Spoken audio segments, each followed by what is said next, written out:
Thanks very much, JJ. Rutherland, that was a really impactful talk, and I've got to say that it's an honour to be here today to talk about the Act, the way it's worked and not, and some comments on the Heritage Bill. Please note that there are images of deceased people coming up from the Pilbara and Western Desert, so if you think you may be challenged by that, please feel free to leave at any stage.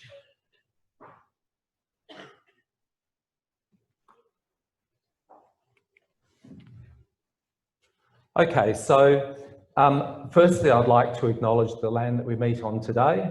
It's the traditional lands of the Whadjuk, of the Noongar Nation, and I respect their spiritual relationships with their country. I pay respects to their elders, past, present and emerging. I also want to say that my comments on the Act are mine. I'm not speaking on behalf of other Aboriginal groups or First Nations peoples throughout WA. I'm going to cover about 4 different themes, 5 today, hopefully in about 25 minutes. And the first is the cycle of the Aboriginal Heritage Act and make the case why it has to go. The need to protect intangible and tangible heritage together as unities, not in separate realms. I'm going to talk about conflicts and heritage continuing unless the Act has major reform. It's absolutely guaranteed. I'm going to make some comments on the bill and the protection of cultural heritage and where I think, and I'll do this by way of discussion points for others to think about, where I think it needs to go, particularly the lack of major industry reinvestment in some of the things like ranger programs. And that's really going to be around the issue of heritage beyond compliance. So cultural heritage in WA is obviously everywhere. It's a living landscape. There are creation, totemic, socially significant sites. There are habitation sites, features, places and objects that also have intangible values. And the scale of the modified landscape has been radically under-talked about, under-modelled and probably under-managed in different kinds of surveys. So the structures, the houses, the fish traps, a whole range of things that people have modified and left as their culture on the ground has not been recorded necessarily well by regional communities because they've been taken off country or simply because they've had a first generation of getting back to country, whether it's the desert, the Kimberley or Pilbara. And so the risk of going in and having major industry impacts without having the opportunity to see and reconnect and to that country is really high. I'll give some examples of that as I talk on. Also, the markings on country, the engravings, the paintings, the markings, which are not at the start, they're clearly from the jur, they're there from the dreaming, but they're things that people interact with, they're things that they keep alive. They've also been radically under-researched. When Murujuga Burrup went ahead, the first industry, they had no idea there were 2 million engravings. Plus, no idea there were tens of thousands of stone arrangements. It's not just about numbers, it's just how large that estate is. And the fact that people have fired and managed resources and animals means it's a human anthropogenic landscape, which is cultural heritage as well. So the entire state has these very high values, which I would argue have been under-managed, under-resourced. Now, in trying to review the Heritage Act, which was brought in as fairly proactive uniform legislation to deal with the decimation of sacred stones at Weibo, I've tried to trace it in this sinuous graph from 1972 all the way through to the present. And what it shows really clearly is, despite the fact it was the first piece of legislation in Australia to look at traditional and contemporary rights, it was progressive. Through time, because of different kinds of pressures, mining pressures, drilling of P Hill, impacts on sites like Marindu, and of course, most recently, the tragedy of Juukan, there were all these responses to what was quite progressive legislation. So we see as we go through time with the Nukunda dispute, there's a 1980 reform to the Act to make it less limited and to restrict its applicability to protect sites. In '84, the Seaman Inquiry, Land Rights, talked to 2,200 Aboriginal people and took 300 submissions and made many, many more recommendations. And we were on the edge of a land rights recognition and new heritage regime in '84. And that was effectively scuttled. And then we have a whole history of really major heritage impacts where the federal government could have intervened, thought about intervening, did and didn't. Harding Dam in the Pilbara, Galamili in Western Desert, Ratrara on the Riddle River, sites impacted there bulldozed. Marindu, sites not recorded, Section 18 is being used to take people off country, drilling through the middle of the site. Yakabindi, under-recorded, amazingly attritional. And this goes on, and to the Swan Brewery issue and others. And so again, there's this semi-conservative response to the Act, trying to limit the rights of appeal, particularly that comes back again and again. And so we've got this pulse and ebb of the Act being narrowed down, more and more places needing protection, more and more industry and kinds of impacts across the state. And it kind of reaches, as Len said, it reaches a point with Mabo in '92 and then the Native Title Act, where there is an opportunity, and people like Clive Senior write really serious reports about how the Act can be amended to provide social justice, heritage landscape protection, and a range of other benefits. But cross-cutting that, we have things like the Marindu Act, which was brought in by a state Labor government, which excised a huge area of the Pilbara from any heritage consideration or protection and upheld old Section 18s, and I'll return to that in a minute.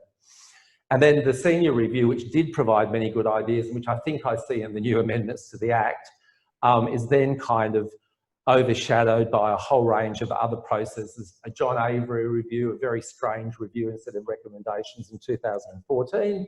We have a national thing of reconciliation action plans, talks about constitutional recognition, a whole range of other proactive things. And then we come to this hugely accelerated mining compliance and pastoral framework, and we have site destruction. So we are at a crossroad with that question.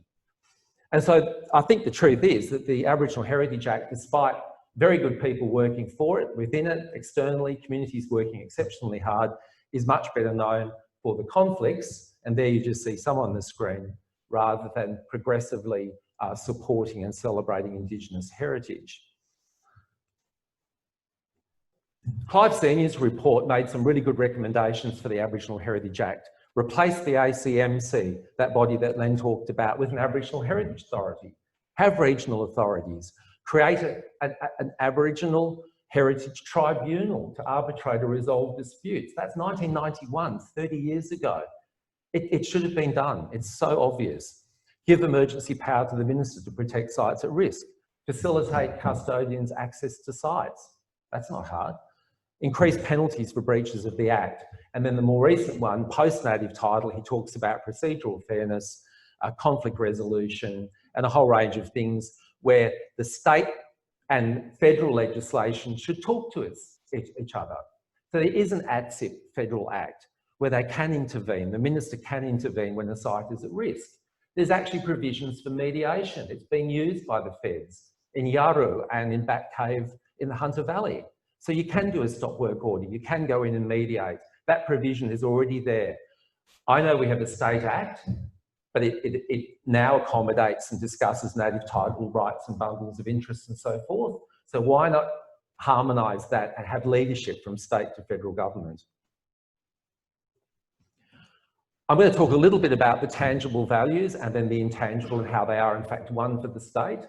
Work done in Western Australia by Aboriginal corporations, by communities and with different kinds of researchers have found an extraordinary number of sites right throughout the state, the Pilbara, the Kimberley, the Southwest.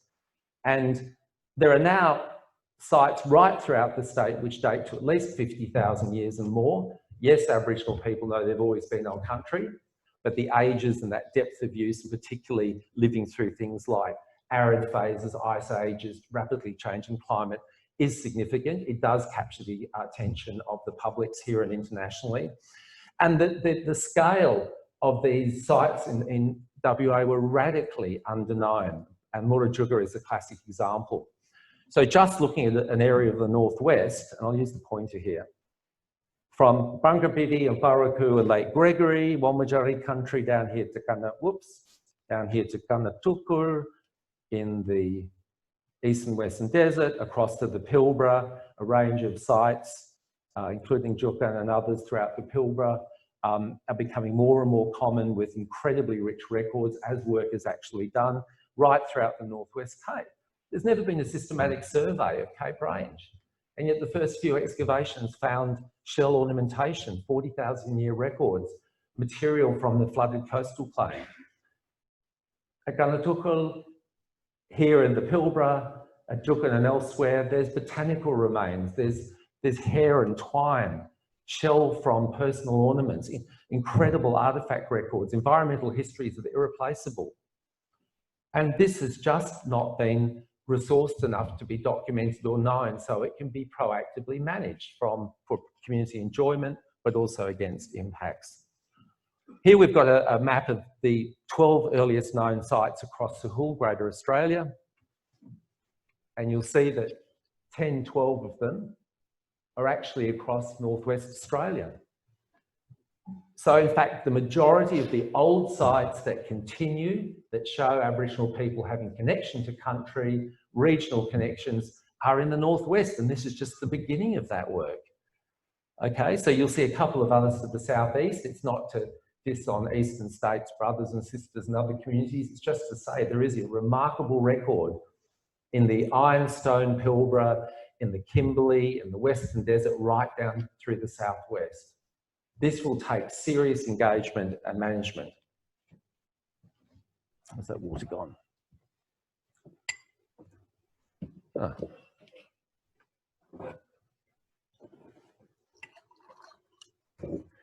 So, I'm going to give a brief example of a site complex from the Northern Canning Stock Route. There are mythological tracks and historic links that all come back to this place called Guningara, or Well 48.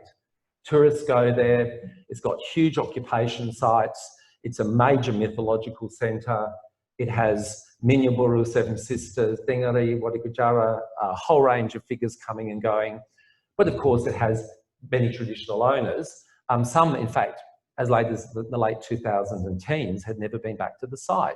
So we're there with Nyabru Benny, who's from Gidja country, Mongol Downs, over into the NT. He's actually visiting a conception site his father told him about back in the 1960s. He's never seen it, but he heard about the spear being put into the snake. He knew about the place. He had children, young rangers and children with him, and he took them to that place. That's at Guningara. That was totally unrecorded. So that's that place. Then we go across to Wimpa, Percival Lakes, and there's Tobin's grave, where an Aboriginal person met one of Canning's party, Tobin, and they both startled each other, and the Aboriginal man was shot dead. Tobin also died from a spear wound. There's a Royal Commission. This was the first time a direct descendant of that Aboriginal man, Joshua Booth, and of Alfred Canning, here James Canning, went back with the Royal Commission records, and they're talking about that first contact, a man on a camel with a gun, surprising a man at the waterhole, and what they did. And so that historic site is actually part of that larger site complex. It's a historic site without question. And then again, connecting back to Guningara, are these wells, these springs, Jilla, Juano, and they have got names, they have got storylines that take them back to Guningara.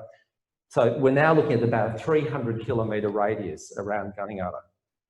And then we come to a site like the one on the left, and I'm there with Marindu, Manjujara women and men. And that's a flat ant bed mound, and that is said, that is the actual Seven Sisters. It's a Minyaburu site. You would have absolutely no idea if you were just travelling through country or doing a survey with the wrong TOs or without landowners. And then on the right, JJ and Kerry were talking about art, which of course are markings and pigment left by ancestors, and a whole range of other things like the hand stencil you see on the right, which is a historic artefact from a known person. And they all relate, and this is decoded, they all relate to these incredibly complex mythological creation stories, which is the complex of the site. So unless the legislation does embrace large concepts of landscape, unless it does actually bring intangible, historic, archaeological and contemporary values into the lens, things like this landscape, which is well documented in the Northern Western Desert, just won't be accommodated or protected. And then I mentioned before about firing. People fire to keep country clean. people fired to increase resource productivity, to bring in things like bush turkey, kipara, but it also creates a whole succession of different habitats where animals can take shelter and feed, and where people know grass seeds and other foods will come through, and so they leave artefacts out there like grindstones and others. So again, you've got a huge landscape which is tied into firing, which is actually regeneration of country, and which is cultural heritage. Again, that kind of ethnobiological cultural heritage firing practice, I think, needs to be in the Act. And then, of course, the stone constructions I talked about. Again, you know, First Nations people in WA didn't really do major earthworks. They didn't really have a sedentary kind of lifestyle. They didn't modify the landscape. It's completely untrue. Absolutely untrue. When there's a careful examination of things like Rosemary Island and other islands here, there are house-based structures where people are living semi-sedentary lifestyles right on the edge of the ocean. There are hundreds of standing stones, and they've been recorded as often as Dalu sites, regeneration sites in the Pilbara, and there are thousands of these.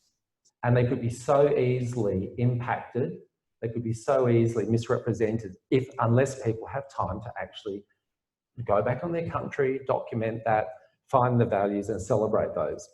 Another one, which was really unknown to anyone, are the big sites, the mushroom shelters throughout the Kimberley and the Northern Territory. It appears that most of them have actually been modified by people. They're not just geologically falling apart and having different kinds of art styles and actions against them. It's actual site furniture. So by doing laser imaging and careful reconstruction around these features, you can see that people have moved 4 to 10 ton blocks, broken them in half, moved them around the landscape, and created this real site architecture, which is for living, but also to do with totemic realities of the figures like Wandjina that live in those sites. And then, of course, there's another kind of anthropogenic impact and modification, a tragic one, which we saw at Juukan, where despite legislation existing, despite investments and surveys, we find the actual compliance framework, the volume of requests and the information networks breaking down. And this is not breaking news. I mean, I wrote a piece on it in 2015 after the fantastic film that had Morningstar, that Pilbara man in it, and Frank Reykjavik and so forth. Exile in the Kingdom, the struggle for cultural heritage in the Pilbara. It's been going on for a long time. We know that the Act has been an issue and has been a crude instrument since the 80s. Everyone's got RSI from writing submissions and actually trying to say this needs to change. And if Juukan and a range of other known and expected impacts are not enough, then I think we have a serious crisis on our hands. And I'll briefly touch on Marindu. I was involved in a very early stage of trying to get dates in the sites which were under emergency impact. So very quickly, in 1975, there were site surveys. It was done at a coarse scale in the area. Hammersley Iron put Marindu mine in as a plan in 1991, and they used old Section 18s. Karijini Aboriginal Corporation did emergency surveys with anthropologists, with the museum, 6 weeks, and I think another 3 weeks. They found 130 sites that had not been found before, predicted another 300. The ACMC, to their credit, told the minister several times, you haven't got enough information, this is not adequate clearance. And then in February, the minister introduced the Aboriginal Heritage Marindu Bill, which excised a large area permanently from the Aboriginal Heritage Act. I did some emergency dating work, very short term, with a couple of people and with Karijini elders.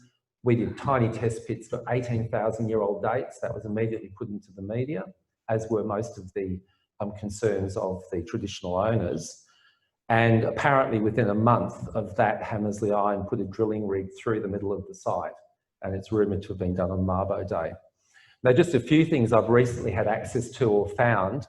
One is a fax from Patricia Vinicum, who is a senior site officer. This is the press release coming out from the sites department. In relation to other events around the world, this information, the information from Manganese Gorge 2, proves that Aboriginal people were living in the Marindu Valley when Europe was enveloped in ice. The next one, the fact that 3 Pleistocene sites have now been found, this is like 15, 18,000 years ago, despite little work, shows that they are going to be more common than previously thought, and with few exceptions, these are significant and but rare in the wider arid zone of Australia. So these are press releases going out. I've got some pictures here of elders and researchers on site. That's me in the background with a bad moustache. We're here working under incredible pressure and with very little support to do tiny test pits to get some dated material. You can see the gorge, you can see the shelter, and then you can see the inside of that particular rock shelter where the dates were obtained. So just remember, a drilling rig was actually a drill was put through the middle of the site. Then apparently it was scraped out. Another consultant had a look and didn't find anything. So the minister has acknowledged that this is a tragedy. If you look at the original Hammersley Iron Environmental Review and Management Program, they say, well, it's all fine because we've actually got the Marindu Act, it's excised any heritage values. Oh, and the federal minister's thought about it, but not actually going to do an intervention. And the minister, to his credit, has said the heritage reform won't fix this 30-year injustice. There are still Section 18s and an Act in place, which I think are abhorrent. It was a crushing action for people and heritage. In coming back to this material, I felt traumatised. I can't imagine how traditional owners felt. Well, I do, but I haven't been able to discuss it recently. So now we have the new bill, which brings in, of course, the responsibility of heritage to the minister. We have the local area heritage councils. We have the Heritage Council for the state. We have the heritage services regionally, and then the DPLH, the department holding the directory. Look, I mean, as Greg McIntyre and a range of others have said, there are some advances. The Section 18s are gone. When new values in the bill, when new values are found at a site, they have to be put into the equation. They should be. Stop work orders obtained, they apply. Native title issues and matters are at least live in that draft. There is regionalism through the local area heritage services. There are borough charter words. There are places and landscapes envisioned, and there's a new penalty structure.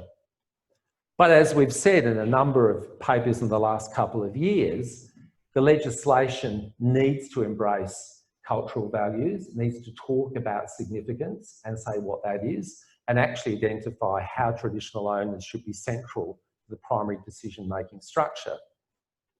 And as an ex-Rio Tinto legal scholar said recently, we'll promise a modern piece of legislation. There is in his postscript improvements, but the issues still of the ministerial override will cause the erosion of rights when the things come to the crunch, which he sees as a historic issue in the Act, which I pointed out before. Now, the AACA made submissions, as many groups have through this room here, about what should be changed to a reformed Act. And some of them, most of them, talk about preserving and celebrating culture rather than just managing harm.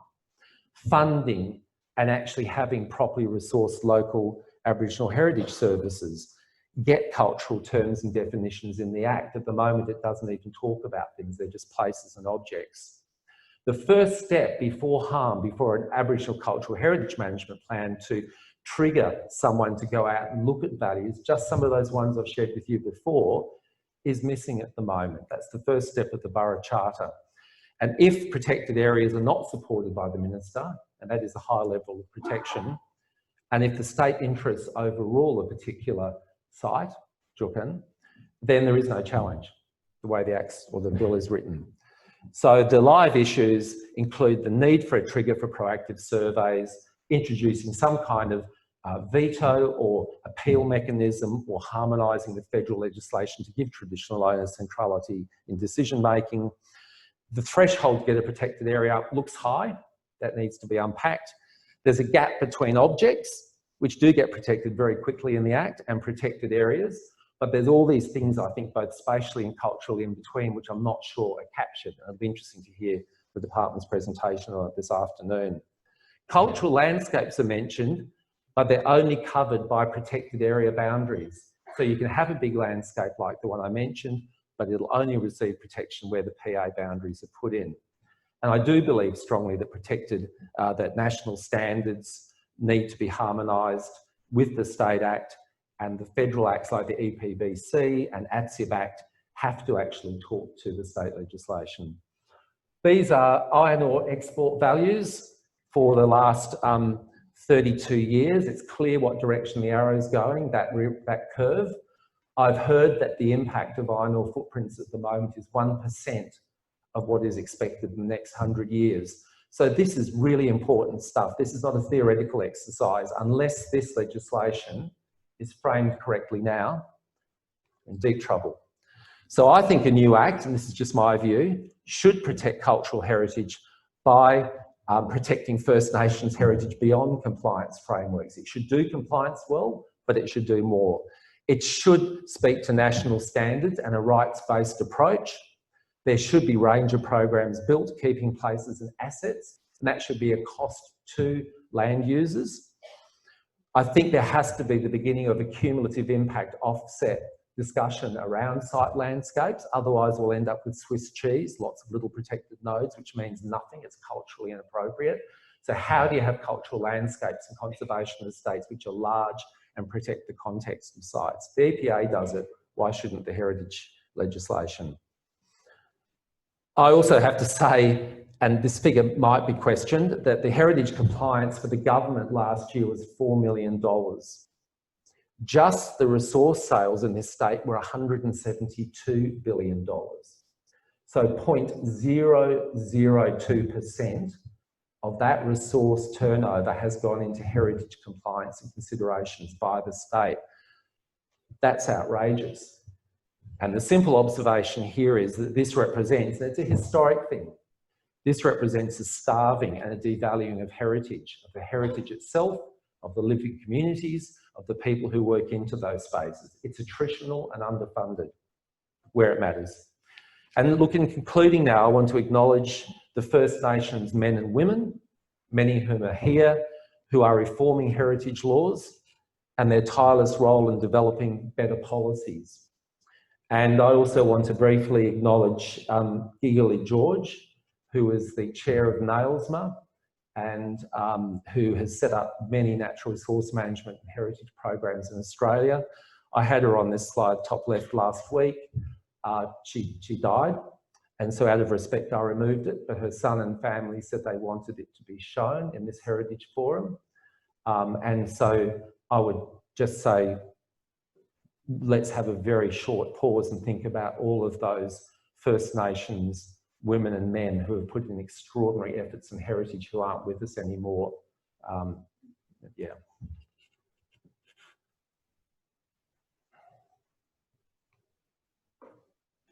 And I'd just like to thank you for sharing this time, and I'm really happy to take questions now or later. Thank you.